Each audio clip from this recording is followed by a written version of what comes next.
make this real quick.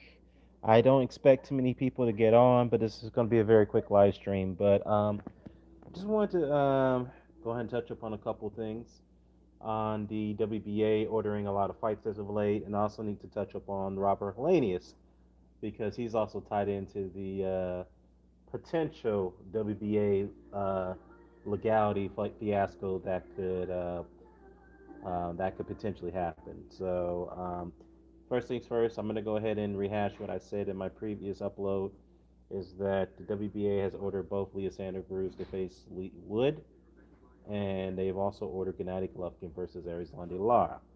Now, Leo Santa Cruz only has 24 hours to comply and give the WBA a decision and update on whether he's going to go ahead and proceed with the Lee Wood fight. Now, those who don't know, Lee Wood is the regular champion at featherweight, which is 126 pounds, and Leo Santa Cruz is the super champion, but he has not defended that featherweight title for nearly 3 years, or probably a little bit more than that. So I guess the WBA has gotten exemptions approved for Santa Cruz to pursue fights in the higher weight classes while being remaining the champion at super featherweight. But the fact is that they've given so many exemptions to the point that they've pretty much lost their patience with Santa Cruz, because there was word that they were, that the PBC were working to set up a unification bout between Santa Cruz versus Ray Vargas, who recently captured the WBC featherweight title away from Mark Maceo. So it seems like they're doing a ring around the rosy with that hot potato with that WBC title. So yeah, so I can see why the WBA has made that decision. I mean, to give Santa Cruz only 24 hours. So we'll wait and see what happens there. We should get an update on that fight tomorrow. Um, Arizlan de Lara, well, Gennady Golovkin has been ordered to fight Arizlan de Lara for the middleweight title, and he has 20 days to comply, or provide a response to the WBA on his decision. Now, this is coming off of given the fact that Golovkin is on the eve of fighting Canelo Alvarez for the third time at super middleweight for the undisputed titles there. Now, as I laid out in my video upload, I predict two different scenarios. If Golovkin wins against Canelo Alvarez, which I don't see him winning that fight, if he does, then he's going to stay at 168 and more likely give Canelo a rematch. If he loses, then I think he's going to retire. I just don't see Golovkin going any further after this Canelo fight, unless Canelo does have a rematch clause in his contract. If should he lose, these rematch clauses, man, they're doing my head in, as they would say in the UK. So, um, I think that's what's transpiring at this point. So that's excuse me, not transpiring. I believe that's the two possible scenarios that's going to take place. Is that Golovkin is going to retire after, if he loses to Canelo Alvarez, he won't defend it against Lara. I just don't see him fighting Lara in any type of scenarios at all. I'd be shocked if he does. And this is one of the fights that we've wanted to see for a long time, and we're this close to getting it.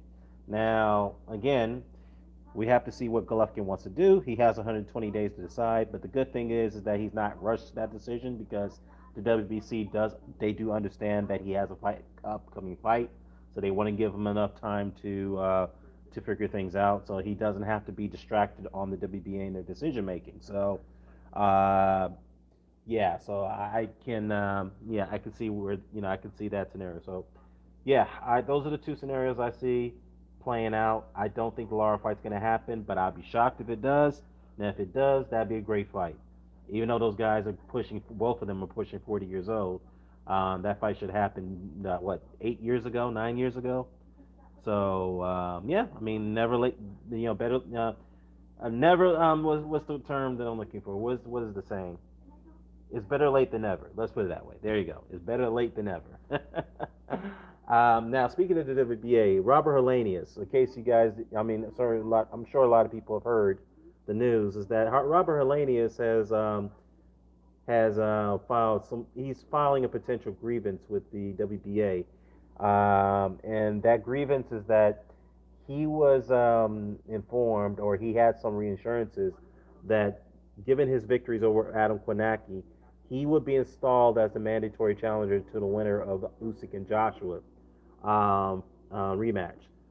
Now, this is where things get a little tricky here because supposedly Lanius fought Kornacki in the final title eliminator last year. That was the final title eliminator. Then on the other hand, you have Daniel Dubois, who just recently won the WBA regular title from Trevor Bryan. So in theory, the WBA can order the regular champion to fight the super champion, unless they do have a discretionary clause that they can opt into the top four of of their the top four rankings based off of the majority vote in the board of governors, just like how the WBC does it. So, but if Lanius does have reinsurances, if he has that in writing in some form of documentation, that he does have a legal right to stand on it. But nonetheless, knowing the WBA how sneaky they are, they did order Hellenius to fight. I think it was Huey Fury for the final eliminator, and he turned it down. So that's why the WBA had ordered that to ordered Michael Hunter versus Huey Fury to take place. So is it the reason why he turned is the is no sorry, let me go back. The reason why is it the reason why he turned down the Huey Fury fight is because he was guaranteed or was provided reassurances that he would fight the winner of Joshua Usyk rematch. Is that the reason why he turned it down? Now, again, if he has documentation to back up what the WBA have reassured him or promised him, then I can't blame him for pursuing, the WBA for a breach of commitment, as you want to call it. Now, on the other hand, this could derail Deontay Wilder's attempts to his comeback attempts. Now, that doesn't say that Wilder is out of opponent, but he can, I'm sure they have other list of opponents that they can choose from. I know Derek Chisora could be be another alternative if the Wilder team decide to pursue it, but I don't see that likely. So who knows what Wilder's going to do if Robert Helenius is going to be victorious here. But uh, me personally, how do I see this scenario plays out? If I don't, I'm going to be shrewd to say this. I don't think Helenius would be successful at this, given the fact that he doesn't really have a. Yes, he's represented by the PBC, but he's not a financial asset, as you want to call it, of a fighter. So he doesn't really have leeway of getting things his way. But again, if he does have some reinsurances, great. But if those reinsurances can be overruled according to the WBA's bylaws and committee rules, then he doesn't have a leg to stand on. Now, can he be successful as President Kendall has been with the WBA over recent years? I don't know. Maybe we will see. But yeah, it'd be interesting how this plays out. But personally, I think that there's going to be some type of compromise where Hellenius will go through the fight with Wilder. But that compromise may be if they were to negotiate, he'll be guaranteed another a higher increase in his purse to drop the whole thing and just go ahead and go through the Wilder fight. So yeah, which also makes me think about this as well because should Wilder and the WBA will mandate that, not mandate it, they will sanction that fight. Should Wilder beat Hellenius, which he is expected to do if the fight does take place, then he can inherit the ranking in the WBA from Robert Hellenius. Now, would that make him a mandatory to the winner of Joshua Usyk? That's very interesting because he's rated number one by the WBC. Now, the WBC can pull the green light on that situation if they wanted to between him and Tyson Fury. Knowing that not many people are keen on a fourth fight, which is there's not much interest in that right now. But, what's funny about that is that Fury's been going around, he's been expressing interest about that fourth fight. But, I don't, there's not much demand for that right now. So let's just put that to bed as we speak. Wilder's got, the point I'm just trying to point out is that or I'm trying to make is that Wilder needs to work his way back into title contention. He's got to earn it. He can't just skip the line, skip the line just because he's a name. He's one of the biggest draws in the heavyweight division. I repeat, one of the biggest draws, not the biggest draw. So please, people, don't misconstrue what I said, okay? I just want to point that out. Excuse me, guys. I got an angry wife. She doesn't like when I'm talking.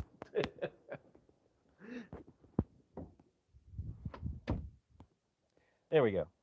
So, So, anyways, like I said, we'll see if this thing plays out. It's very interesting.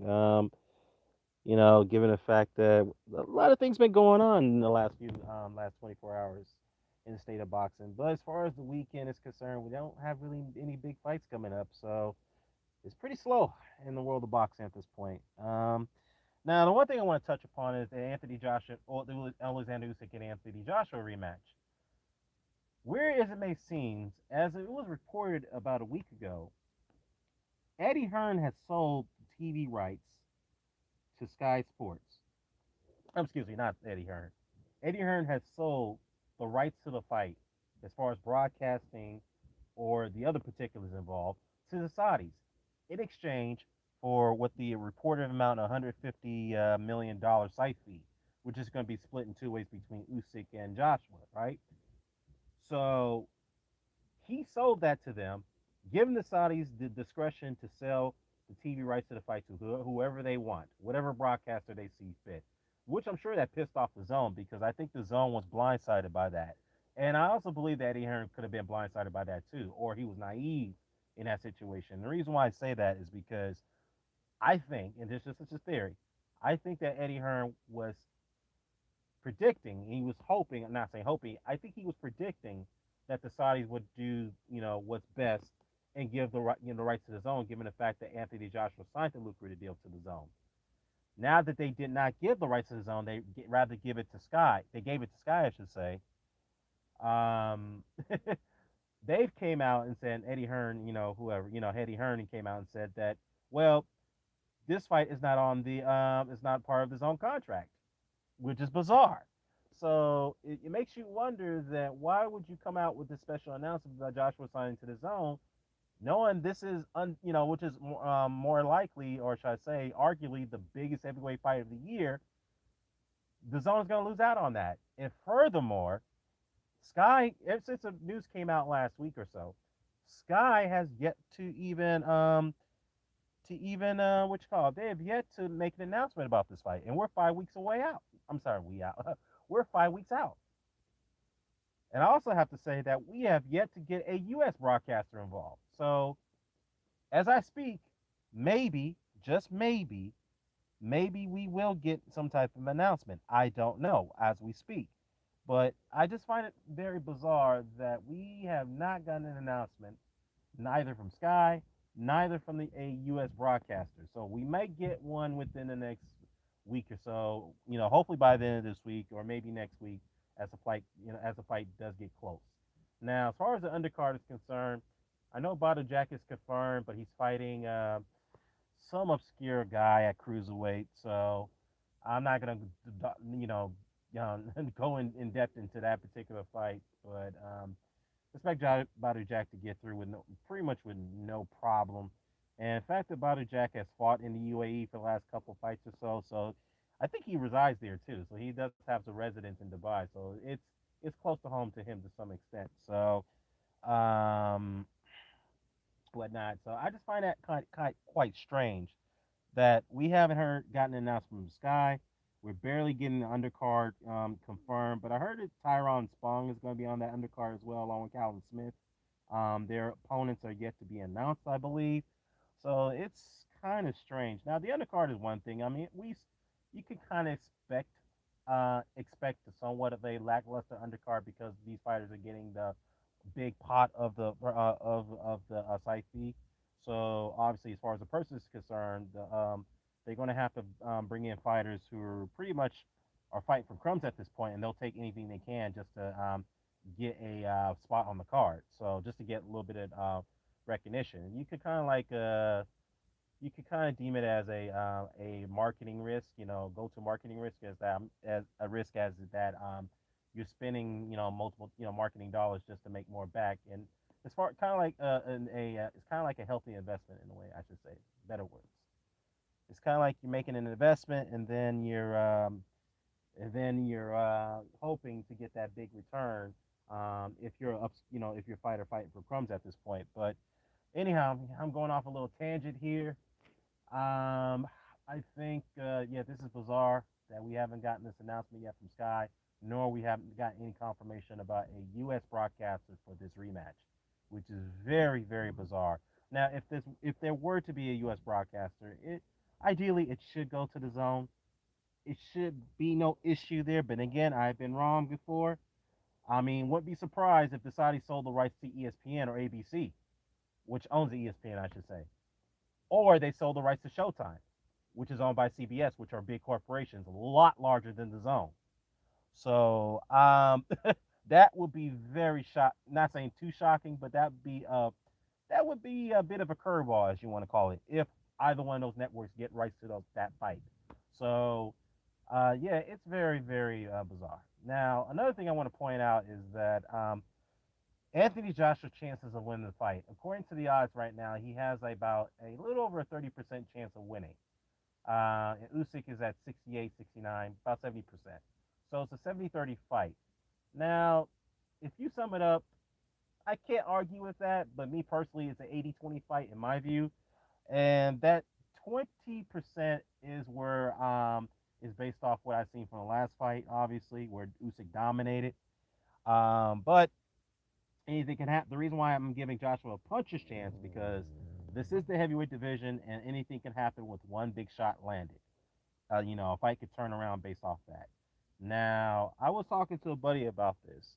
He said that somehow, some way, this could benefit Joshua in a way fighting in Saudi at this time of the year. And the reason why is because Usyk may not be accustomed to fight in a hot climate like it is in Jeddah, in Saudi Arabia. So he'll be fighting around. If the fight's going to be at night, then I expected degrees, the temperatures to be at least probably like in the high 80s, maybe mid 90s or low 90s, which is still hot. It's very hot. So he may not be accustomed to that, and it may benefit Joshua to some extent. But needless to say, though, if Joshua is forced to work hard, like he did in the first fight, that could plague him too, because Joshua is not, he doesn't have a good work rate. I mean, not work rate, excuse me. He doesn't have the greatest endurance. He gasses out very quickly, especially if he has to work hard.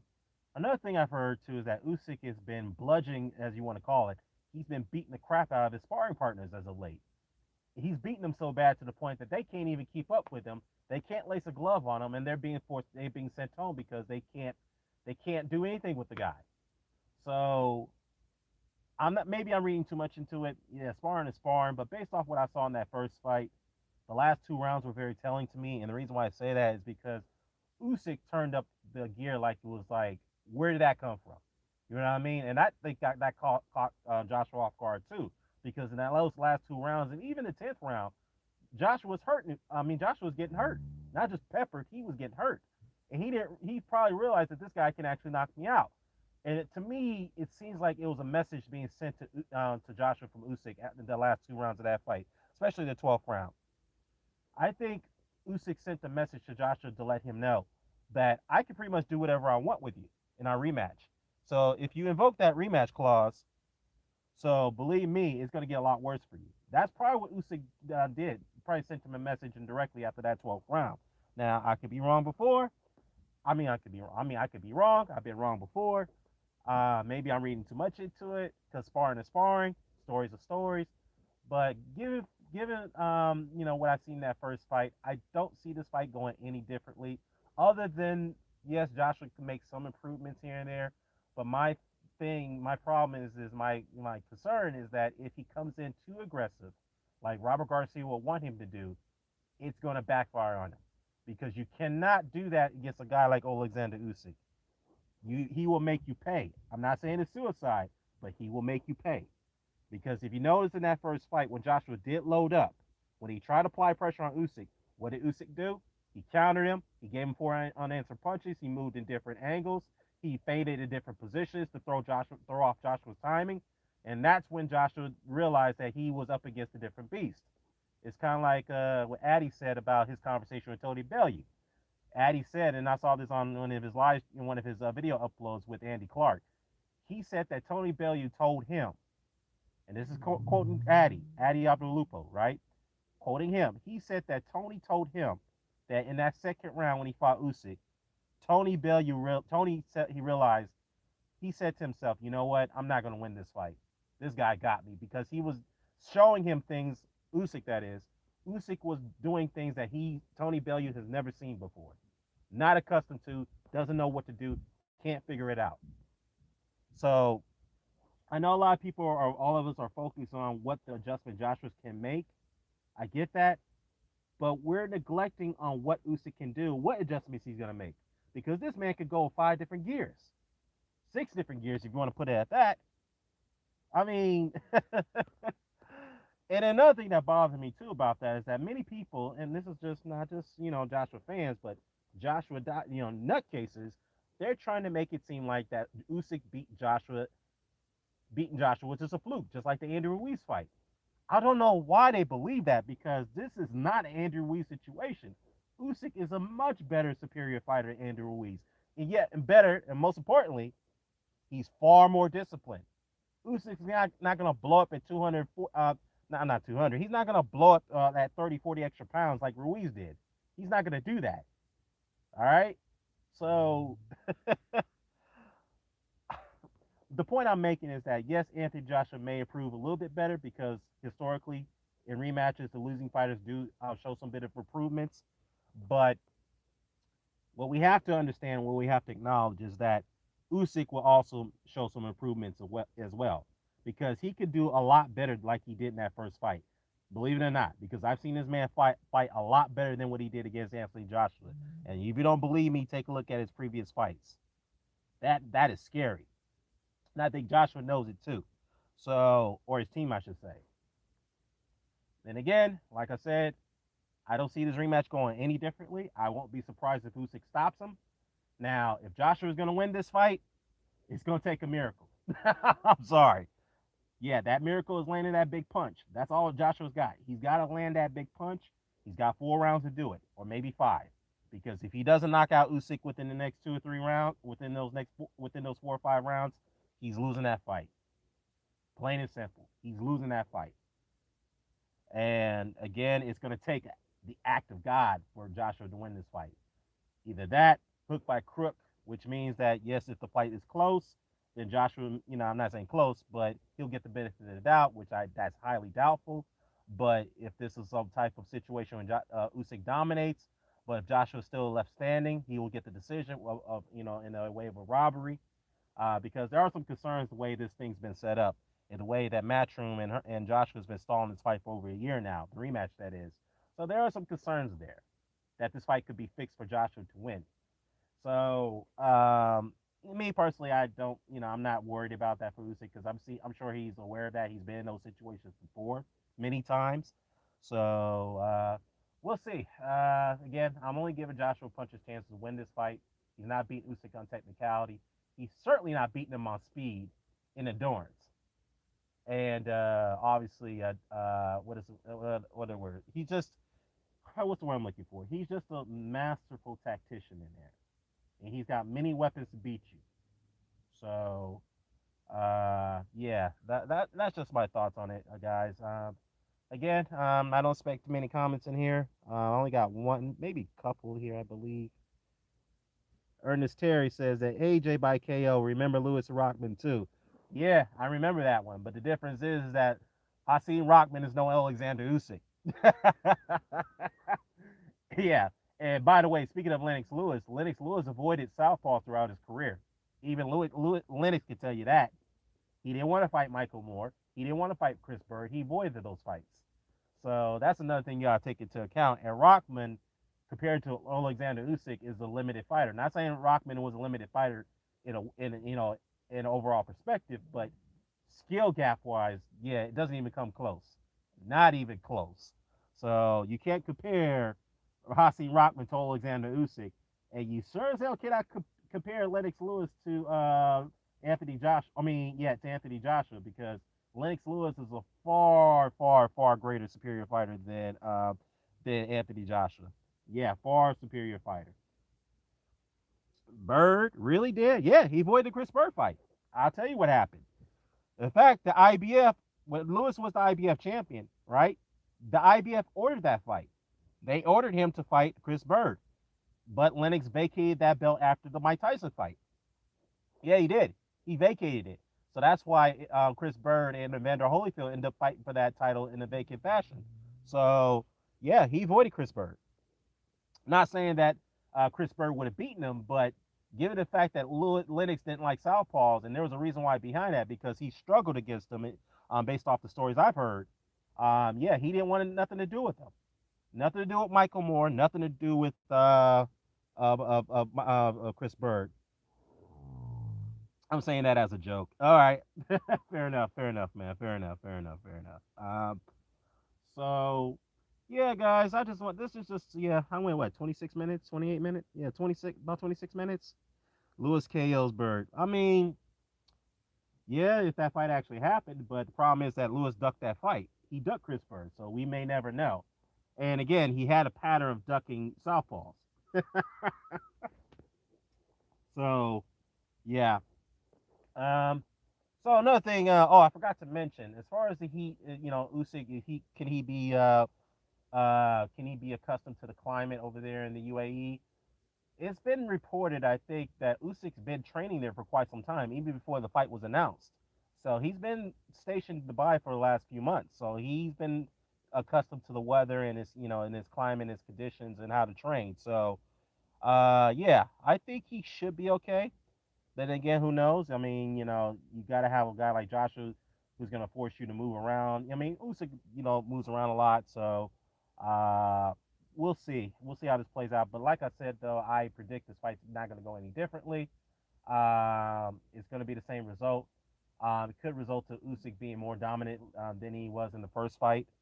So yeah, AJ by KO. Well, you know what, Ernest? I'm going to hold you to that. You could be right. Like I said, though, I'm going to give Joshua a 20% chance. He can land that big shot. Anything can happen in the heavyweight division, so I'm not going to totally count him out. But we're dealing with a different beast here. And Alexander Usyk. We're dealing with a different guy. Now, it depends on Usyk's mindset. It depends on his psychological strength at this point, because we don't know if he's in the right place right now. But as far as I've been hearing, the recent reports about him battering his sparring partners to death, uh, I don't know, man. Let's see if that translates into the fight. But again, that's just my opinion. I think that last 2 rounds in the first fight, it was an indirect message sent to Anthony Joshua from Alexander Usyk and the way he battered him in that 12th round to let him know that the rematch is going to get much worse for you. That's pretty much what he said to him indirectly after in that 12th round beating. So uh, we'll see. We'll see how this plays out. And by the way, it'll be interesting to see what that weigh-in turns out to be because uh, he's not Holyfield 2.0. Stop it, Dan. No, I'm not comparing. If you're suggesting that Alexander Usyk, I'm comparing Alexander Usyk to Vander Holyfield. No, no, no, no, no, no, no. No way. First things first, Holyfield is a much greater fighter than Alexander Usyk. No question about it. As far as being the greatest cruiserweight, um, that's still for debate. I may have to break it down further.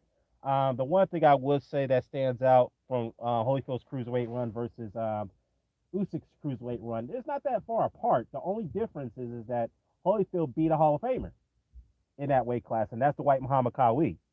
Usyk has yet to beat a Hall of Famer in the cruiserweight division. I mean, who's to say that Marius Briedis is going to get in? I mean, he's probably the closest out of the bunch that Usyk beaten, but Briedis is not quite known. So, I mean, he should get in, but if he retires, I mean, Briedis is no Dwight Muhammad Ali. So, I would say Holyfield's run is slightly better than Usyk at cruiserweight, but it's still up for debate. That's something we have. I would have to take the time to sit down and break down thoroughly.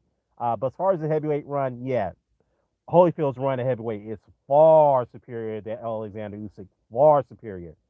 Far superior. So yeah, I'm not comparing Usyk to Holyfield. Nah, I'm not doing that. Trust me.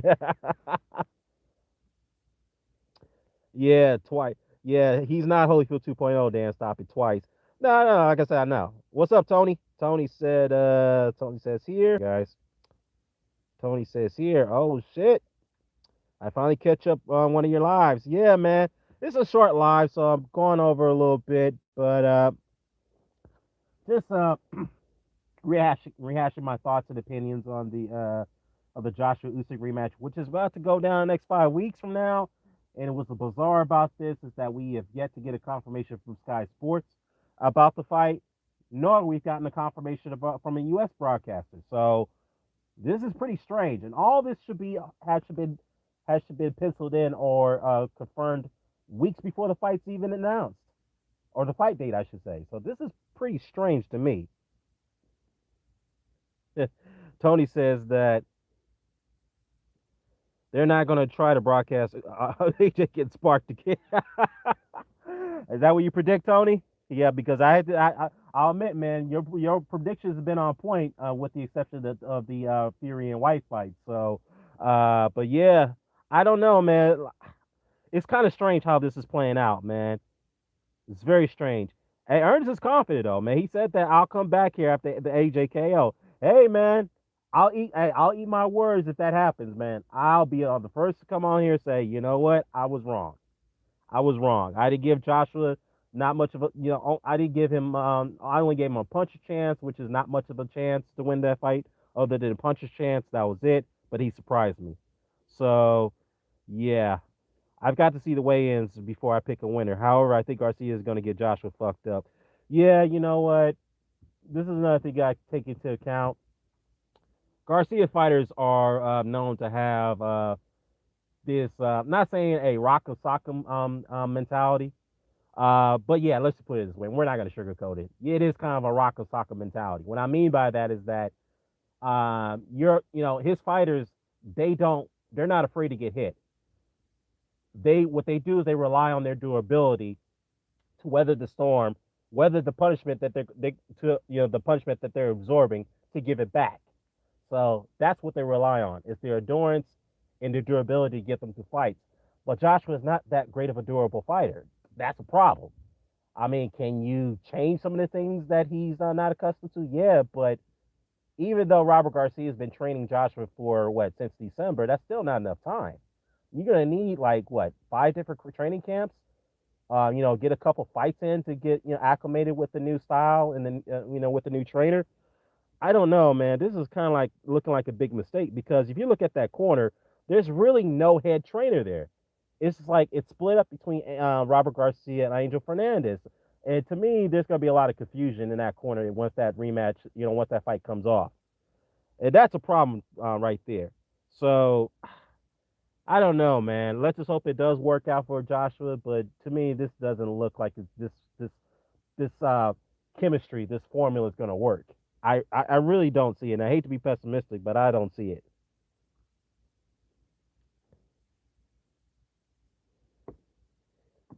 Yeah, it'll be like Vladimir fight, Foreman Lyle, but AJ by knockout. Well, again, I get that, but Alexander Usyk is not like you can't compare those guys to Alexander Usyk.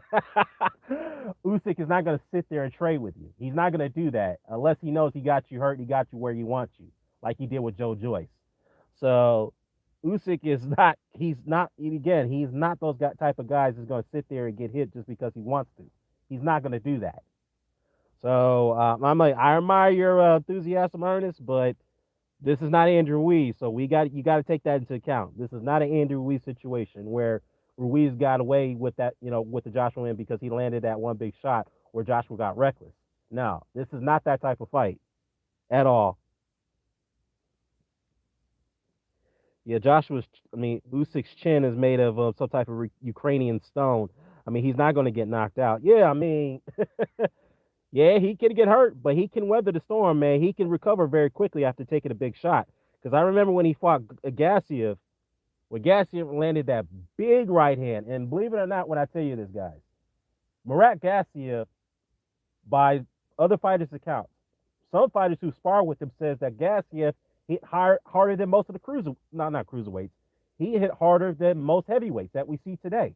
And this is a guy who's fought who's a natural cruiserweight. When Gassiev landed that big crunching right against Usyk, I think it was in the 8th round, I believe. That was the only round that he won. When he landed that big short right and that buckled Usyk, and that hurt Usyk was hurt pretty badly on that shot. Then when he got, after this is right after, at the end of the round, Usyk had a little time to recover, but that was like only a minute. But imagine he was still hurt from that shot, but Usyk got back up his chair. He went back, to business, and it looked like he wasn't phased by that shot only for a couple seconds. So that's amazing to me because anybody, that shot that Gassy landed on, they would have been knocked out. And Usyk took it like it was almost nothing. I'm like, yes, he was hurt. He showed that he was visibly hurt after that shot because he was mad as hell when he got caught at the end of the round. But other than that, he went back to business. He didn't let that deter him, and he kept fighting his fight.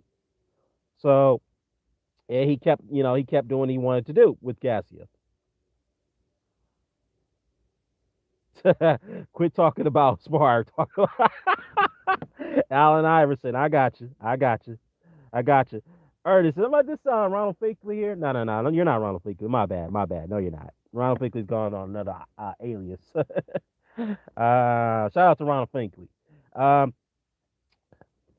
yeah, so this is going to be interesting, man. But Tony, man, to your point though, it is kind of weird that we haven't gotten a U.S. broadcaster confirmed yet. But who knows? They may confirm it by the end of this week or probably next week. But it's kind of strange. And Sky Sports has yet to announce this yet, so it's weird. Yeah, Joe Joyce couldn't even hurt Usyk. Yeah, it's funny though because I looked at that fight again, and George Joyce landed some big shots on Usyk, and Usyk just took him like it was nothing. They kept coming at Joyce. And to me, Joe Joyce looked a little shocked in that fight too. He was like, "I'm hitting this guy with everything." He kept coming at me. So in that fight, Usyk gave Joe Joyce a beating, man. I mean, damn. Not saying a bad beat because Joe Joyce wasn't really like I would say perturbed, but he did suffer a pretty big beating against Usyk in that fight. A pretty not a pretty good beating. Let's put it that way. So yeah, man. Like I said, Joshua got 4 rounds to do it. If he doesn't knock him out in 4 rounds, then that fight is over. Joshua's losing that fight, and he's gonna run out of gas in the mid rounds too. So that's another thing we gotta take into account. He's gonna run out of gas. So we'll see. Yeah, we'll see how this plays out. Okay, guys, I'm gonna go ahead and means nothing. Well, hey, whatever you say, man. Whatever you say. But hey, if Joshua does win, come on over here, cause I'll eat that crow, man. I'll have that huge plate of crow with a little bit of sauce on my plate, and I'll eat it. Hold me to that. So yeah, I'm gonna go ahead and get off here, guys. Just wanted to get my thoughts about the whole situation with the WBA. Robert Helenius is taking some legal action against him, supposedly. That could that could jeopardize the Wilder comeback fight. But as my prediction on that one, I think that will sort itself out. Not say sort itself out. I think there will be a resolution, and Robert Helenius will go ahead and fight Wilder on the condition that he gets a higher purse for it for the troubles. I believe that's what they're going to work out. So, yeah, I think that's what's going to take place. All right, see you in August. All right, man. I'll see you then. I'll see you in 4 weeks, by the way, or 5 weeks. So we'll see. All right, I'm gonna wrap this up, guys. I'm out of here. Peace.